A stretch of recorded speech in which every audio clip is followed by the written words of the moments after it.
Iran যুক্তরাষ্ট্র যুদ্ধবিরতির মেয়াদ বাড়ানোর ঘোষণা দিয়েছেন ট্রাম্প। দুপক্ষের মধ্যে সুনির্দিষ্ট চুক্তি বা আলোচনা শেষ না হওয়া পর্যন্ত তেহরানে হামলা চালাবে না মার্কিন সেনারা। তবে এ সময় পর্যন্ত ইরানি নৌবন্দর ও উপকূলে মার্কিন অবরোধ অব্যাহত রাখার হুঁশিয়ারিও দেন ট্রাম্প। ট্রাম্পের এই পদক্ষেপ অনেকটা একতরফা, কারণ এতে ইরান সম্মত নয়। এছাড়া ইসরায়েলও একমত কিনা স্পষ্ট নয়। কার্যত যুক্তরাষ্ট্র ইরানের শান্তি আলোচনার অচলাবস্থা রয়েই গেছে। শুধু তাই নয়, হরমুজ সচল করা নিয়েও স্পষ্ট বার্তা আসেনি। এমন অবস্থায় বিশ্বের জ্বালানির বাজারে তেমন প্রভাব পড়েনি। তেলের দাম $100 ঘরেই ঘোরাফেরা করছে। একদিনের ব্যবধানে অপরিশোধিত তেলের দাম 3% বেড়ে ব্যারেল প্রতি দাঁড়িয়েছে প্রায় $98। 28 ফেব্রুয়ারি যুদ্ধ শুরুর পর থেকেই অস্থিতিশীল জ্বালানির বাজার।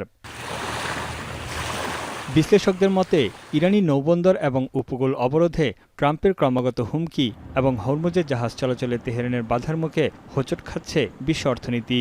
হরমুজ প্রণালীতে বাণিজ্যিক জাহাজ চলাচল স্বাভাবিক না হলে বাড়বে জ্বালানির দাম, যার বিরূপ প্রভাব পড়বে মুদ্রাস্ফীতিতেও।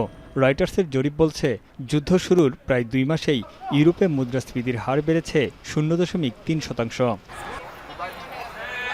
একই চিত্র শেয়ার বাজারেও। শান্তি আলোচনার অনিশ্চয়তা ঘিরে উদ্বেগ বেড়েছে বিনিয়োগকারীদের মধ্যে। যুদ্ধবিরতির মেয়াদ বাড়লেও মধ্যপ্রাচ্যে উত্তেজনা কমেনি এক বিন্দু।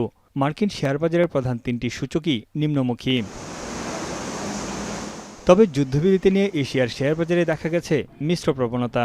জাপান ও দক্ষিণ কোরিয়ার শেয়ার সূচক বাড়লেও কমেছে হংকংয়ের শেয়ার দাম। বিশ্বের মোট জ্বালানি সরবরাহের 20% এখনও হরমুজ প্রণালীর উপর নির্ভরশীল। এদিকে ইরান যুদ্ধের প্রভাবে কমছে যুক্তরাষ্ট্রের জ্বালানি তেলের মজুত। মার্কিন পেট্রোলিয়াম ইনস্টিটিউটের তথ্য মতে, গেল সপ্তাহে মার্কিন অপরিশোধিত তেলের মজুত কমেছে 45 লাখ ব্যারেল। তানভীর জনি, এখন বিশ্ব।